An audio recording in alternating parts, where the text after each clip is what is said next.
रोहित और विकास बचपन से ही सबसे अच्छे दोस्त थे। दोनों एक ही गांव में पले बड़े थे।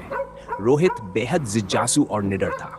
उसे रहस्यमयी जगहों की खोज करना, अनजाने किस्सों के पीछे की सच्चाई जानना और जोखिम उठाना बहुत पसंद था। दूसरी ओर विकास उसका बिल्कुल उल्टा था, डरपोक पर दिल से नेक।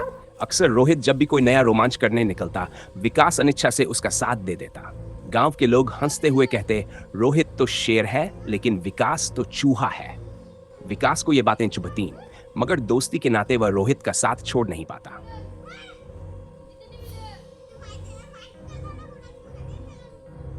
गांव के बाहर ऊंचे ऊंचे पीपल के पेड़ों से घिरी एक विशाल पुरानी हवेली थी। लोग उसे लाल हवेली कहते थे। यह हवेली अंग्रेजों के जमाने में बनी थी और 100 साल पहले यहाँ एक अमीर जमींदार अपने परिवार के साथ रहता था। लेकिन एक रात अचानक हवेली में आग लग गई। कोई नहीं जान पाया कि आग कैसे लगी। उस हादसे में जमींदार, उसकी पत्नी और उनका छोटा बच्चा जिंदा जलकर मर गए। तब से हवेली वीरान पड़ी थी। गांव वाले मानते थे कि रात में वहां से औरत के चीखने और बच्चे के रोने की आवाजें आती हैं। कुछ लोगों ने बताया था कि अंदर जाने वाले पागल हो जाते हैं या कभी लौटते ही नहीं।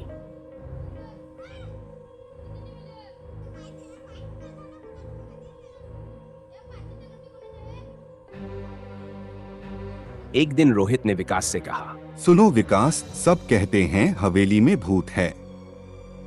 मुझे तो ये सब बेकार की बातें लगती हैं। क्यों न आज रात चलकर सच्चाई देख लें। विकास का चेहरा पीला पड़ गया। तुम पागल हो गए हो क्या? वहां जाने वाले का कोई अतापता नहीं रहता। मैं कहीं नहीं जा रहा।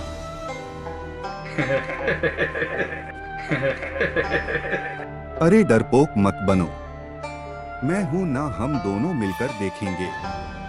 अगर डर लगे तो तुरंत बाहर आ जाएंगे। विकास लाख मना करता रहा, लेकिन दोस्ती का रिश्ता भारी पड़ा। आखिरकार उसने कांपते हुए हामी भर दी।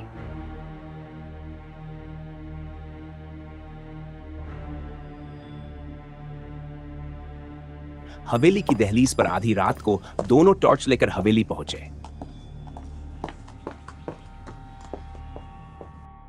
हवेली सन्नाटे में डूबी थी। टूटी खिड़कियों से अंधेरा झांक रहा था और पेड़ों की टहनियां अजीब सी छायाएं बना रही थी। विकास डरते हुए बोला, रोहित, ये ठीक नहीं है।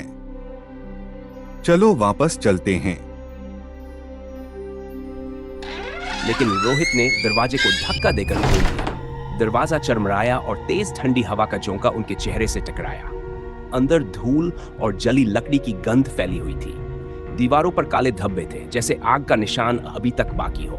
हॉल के बीचों बीच एक टूटी झूला कुर्सी रखी थी। अचानक वह कुर्सी अपने आप हिलने लगी। विकास ने रोहित का हाथ कसकर पकड़ लिया। देखा, मैंने कहा था ना, यहाँ कुछ गड़बड़ है। रोहित बोला, ये बस हवा से हिल रही है। वह आगे बढ़ा।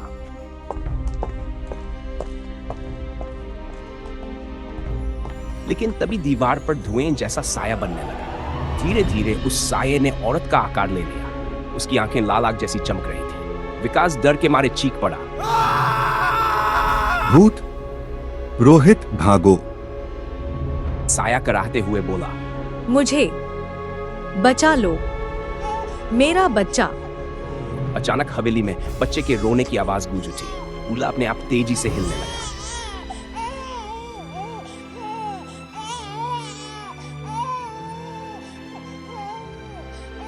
रोहित कांपते हुए भी खड़ा रहा। कौन हो तुम? उसने हिम्मत करके पूछा। साया चीख उठा, मैं इस हवेली की रानी। मेरी मौत अधूरी थी। मेरा बच्चा आग में जल गया। उसकी आत्मा अब भी यहाँ भटक रही है। विकास के पैरों से ताकत निकल गई। वह जमीन पर बैठ गया और रोने लगा। हमें जाने दो, हम गलती से यहाँ आ गए। रोहित ने उसे संभाला। हिम्मत रखो यार, हमें बाहर निकलना होगा। लेकिन तभी दरवाजा अपने आप बंद हो गया। दीवारें धड़कने लगी, जैसे कोई दिल जोर जोर से धड़क रहा हो। विकास को अपनी दादी की बातें याद आई। उन्होंने कहा था, अगर कभी डरावनी जगह पर फंसो तो ईश्वर का स्मरण करना। कांपते हुए विकास ने वही मंत्र दोहराना शुरू किया। जैसे ही उसने मंत्र पढ़ा, चूल्हा रुक गया और बच्चे की आवाज धीमी हो गई। लेकिन औरत का साया और गुस्से में आ गया। उसने चीखते हुए कहा, कोई भी मुझे चैन नहीं देगा, सब यहाँ मरेंगे। रोहित ने विकास का हाथ पकड़कर दरवाजे की ओर खींचा। दरवाजा अभी भी बंद था। विकास ने पूरी ताकत से मंत्र दोहराया और जोर से दरवाजा धक्का दिया। अचानक दरवाजा अपने आप खुल गया। दोनों बाहर की ओर दौड़े।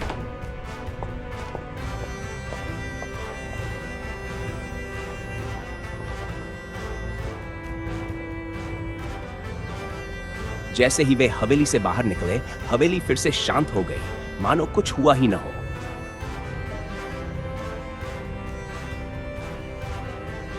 गांव लौटकर उन्होंने सबको अपनी आपबीती सुनाई। रोहित ने माना कि उसकी जिद ने दोनों की जान खतरे में डाल दी, लेकिन विकास को अब कोई डरपोक नहीं कहता था, क्योंकि उसी की हिम्मत और विश्वास ने दोनों को बचाया। गांव के बुजुर्गों ने कहा, बेटा, आत्माएं तभी भटकती हैं जब उनकी मौत अधूरी होती है। उनका मजाक उड़ाना या उनसे खेलने जाना पाप है। हमें उनकी शांति के लिए प्रार्थना करनी चाहिए।